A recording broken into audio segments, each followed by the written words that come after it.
Hello YouTube, Beath here, back with another kicking action figure review, and this is a figure review you guys probably weren't expecting. At one point I might have even said I wasn't going to review this figure, but I'm kind of in the mood to review right now. Plus I'm at my parents' place, which is where most of my figures are kept, in a little hobby shed that's at their house, so I figured, what the hey, while I'm here, let's get lots of reviews out of the way. And this is a figure that I thought, screw it, I'll review it. Because, you know, I've reviewed some Ultraman stuff lately, and I'm just going to keep that rolling. Lots of the most recent reviews have been kaiju related as well, so yeah, let's keep it going. And this figure is one that I found at a comic shop that I used to frequent before it closed down.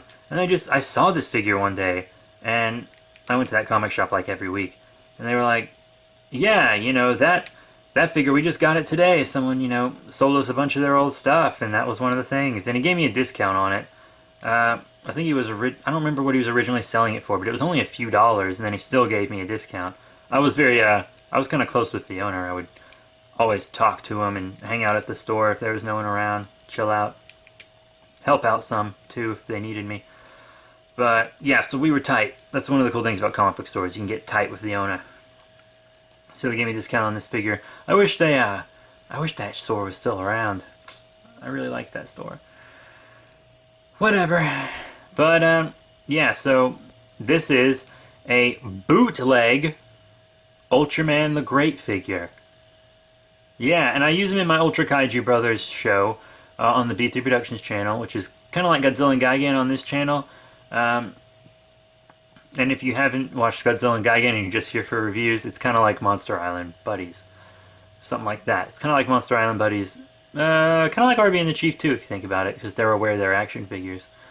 But, yeah, so he's on that show. And fun fact, the last review I did was of the Ultra 500 series John 9, and he was going to be in Ultra Kaiju Brothers. He was planned to be a major character. He was going to be in Rodan and Ultraman's Ultra Kaiju Brother friend group, and he would speak only Japanese, and they would pretend they understood him, and he'd be subtitles and like constantly fed up with them. But he would actually turn out to be a traitor, because he would have been working with Ultraman Belial the whole time. And then I rewatched Red vs. Blue after a few years of it not being on my mind, and I realized, wow, this is pretty much Lopez from Red vs. Blue, because he's a machine. Both are machines. Both speak a different language. The characters around them pretend to understand them. They both hate everyone around them and are sarcastic. And Lopez, at one point, did betray the Reds. At multiple points, I think he betrayed the Reds, actually. Because he betrayed them for a machine uprising, and then he worked with O'Malley for a while. I think O'Malley was a reprogramming, though. Anyways, yeah. You know, let's get on to Ultraman Great himself. Enough talking about, you know, other shows and stuff. But, yeah, a neat little figure for a bootleg, actually. For a bootleg, this isn't a bad little figure. Sometimes bootlegs are a godsend.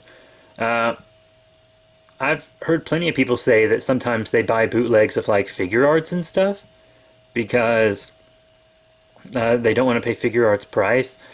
And sometimes bootlegs will have different paint applications and stuff, so they'll look better. The paint apps on this bootleg aren't too great. The silver looks nice and all, but silver and red are kind of in some spots they shouldn't be. Like you can see right there, there's too much silver. Like the silver comes onto where red should be. Like in the little pits right there that separates the silver and red parts. You can see that they're either a little too silver or a little too red. Like there's lots of overlap. But it's, you know, cheap bootleg. The fists almost seem like they're different sizes. This arm's closer than this arm is. I think this arm's a little longer, actually. Not very consistent, you know, bootleg. But this arm's definitely longer. Oh yeah, that's a longer arm. You see that? But, you know, he's got the Bandai Japan stamp and stuff. But I looked up the regular one, and this is a bootleg. He's got a red color timer. He should have a blue color timer, for one thing. And he just doesn't look the part all around. The eyes got a little too much silver on them also. But yeah. You know, that's no good. He's got a little tight ultra butt. But Yeah, and he's got these, his fists look a little weird, like his fingers look super long because his fists are so big. Anyways, articulation, he does have the standard Ultra articulation that Bandai gives their regular Ultraman and Ultra Hero series, Ultra 500 series. Full rotation on the arms, and also a swivel on the waist. So yeah, you know, the Ultra articulation, 3 points, whatever. But now, I'm thinking size comparisons. Now here he is with some other Ultraman figures from lines I previously mentioned. Here we have Jean 9, who I was talking about earlier, on the left from the 500 series, and the Ultra Hero series, Ultraman Noah on the right. I know I've been showing Noah a lot in reviews recently, but that's because all my other Ultraman are at my apartment, so what you gonna do? But yeah, you know, they look neat, I guess. He obviously doesn't scale well with the Ultra 500 series, but he scales pretty darn well with the Ultra Hero series. So, yeah, you know, I have him displayed with my Ultra Hero series figures. So, you know, whatever. Scales fine with Ultra Act as well, by the way. And here he is with some super articulated Godzillas. Here on the left we have the NECA 1985 Godzilla, and here on the right, Burning Godzilla from SH Monster Arts, an American and a Japanese figure. You know, if you like, some people kind of like their Ultraman to be a little shorter than the Godzilla figures. I personally think mine all being 6 inches totally fine, and it doesn't bother me at all. I think they look cool together, and that's what I look for in sizing. Coolness. And I don't think it's enough to bother him. Like, if Ultraman was taller, like way taller than the Godzillas, that'd be a problem. And if he was way too short, that'd be a problem. But he's fine. He's fine. I'd say if he was any shorter than a 500 series, you know, then it might be weird. Because the 500 series doesn't look too bad with 6-inch figures, as I mentioned in my last review. But I think he looks cool here. And here's the great scaled up with some Pacific Rim figures. Here on the left, battle damaged Knife Head, a kaiju, obviously. Same size as the Knife Head that came out after him, the Toys R Us exclusive one. I think it was Toys R Us exclusive. But I think he looks kind of cool with the Ultraman, actually. I don't think the Ultraman look too bad with Pacific Rim figures. Having monsters that are bigger than Ultras is kind of the norm. I mean, Knife Head here is really big compared to Ultraman. But there have been monsters way bigger than that Ultraman fought. Ultraman Zero fought Arch Belial when he turned into like that big crystal monster thing. You can see a review of my Arch Belial figure, by the way.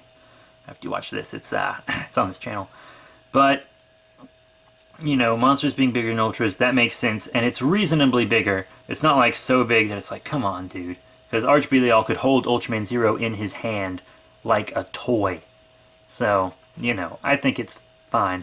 And then, you guys all know, if you've watched my Ultraman and Pacific Rim reviews before, you all know my stance on how Ultraman and Pacific Rim figures are together. I think it would make sense that Pacific Rim Jaegers are bigger than the Ultras.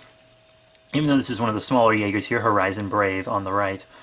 I think it makes sense that they're bigger because humans would want them to be bigger in case they had to defend themselves against the Ultras. But also it looks really cool to have your Ultras and Jaegers fighting shoulder to shoulder. Literally shoulder to shoulder. I think that would look awesome as well. So, you know, I'm just going to leave it up to you guys for Pacific Rim also. And here he is with some other 6-inch kaiju. These are just some cheaper vinyls. Here on the left we have the Fusion Gigan from Bandai Creations Bandai America. Same sculpt as their regular Showa Gigan, obviously. And, you know, that's fine. Ultraman might be a little tall for these two figures here, honestly. Because here on the left, you know, I had to show you guys an Ultra Monster, obviously, is EX Gomora. It's pretty cool. I actually think Gomora doesn't look too terrible, but, you know, could be like there would be nicer, right there. You know, Gomora is normally around the same height as Ultraman, since more than often nowadays you see Ultraman fighting alongside Gomora instead of against Gomora. I guess that's what happens when a monster gets popular enough in the Ultraman universe, am I right? But, you know, Gigan it might be nice to have Gigan right there. Also, if you guys want to see just how another figure compares, here's another American Godzilla figure, Space Godzilla. So that's how that looks, you guys. And I'm just going to show him with a bunch of different stuff. He is with a Playmates figure. It's a King Kong. This is a King Kong that threw the bats. I don't know what it's called because I never expect to use it in reviews. But that King Kong like swings bats and throws them. So that's how he looks with 2004 Playmates King Kong, I guess. And if you want to see him next to a Gamera figure, I do have this Memorial Box Gauss. So that's that. And if you want one more figure, sorry about my shadow, Y-MSF Gabara, normal colors, open mouth version. Bam. So yeah, that's size comparisons. Whew, did a lot of them this time. So honestly, what are my final thoughts on the bootleg Ultraman the Great figure from who knows where? Probably China. I'm glad I have this figure. I don't feel the need to buy an actual Ultraman the Great figure now. I think this is a nice substitute, honestly. You probably won't see him much in Ultra Kaiju Brothers, but he will be around, obviously. And he's cool. He's a neat little figure, you know, and he's got a red color timer. That's unique, I guess, right? Most Ultramen just come with their regular blue. Sorry, I'm kind of cracking up about this figure. But I got him for almost nothing, really. Might as well have been free. I honestly think it was like $4 at the most that I got this guy for. He was really cheap for me. And he's not that bad. Hopefully he doesn't have any lead-based paint. That would kind of suck. But I'm not going to put him in my mouth, so, you know. And hopefully I'll never have any kids. So that's that. But I'm not going to give him a rating. I'm not going to give him a rating. I feel like that's weird. I don't know where he came from or anything. So I feel like, you know, I should just end this review without a rating. I'll just let you guys think about it. I mean, he is a bootleg figure. Who am I rating? I wouldn't even know how to get this guy. You probably only find him on eBay. If there. I kind of lucked out when I found him. Yeah, now that I think about it, that comic shop is where I got all my Ultraman the Great comics except for one. I got a complete set of unopened Ultraman Great comics. The entire storyline, the entire series actually, with the trading cards included, unopened, unread, everything from there. I got it half price, it was on sale. All the full stories were on sale. And then a different comic shop I got issue 1, and I read that issue 1. Yeah, Ultraman the Great, who I only know about because of comics and action figures. But yeah, that's it, you guys. Please remember to rate, comment, subscribe. Check out all the links in the description below. Facebook, Twitter, etc. If you want more reviews, we got more coming. I think the next review is actually going to be a Godzilla review. And it's going to be on a figure set. So multiple figures in the next review. That's going to be pretty cool, right? Right.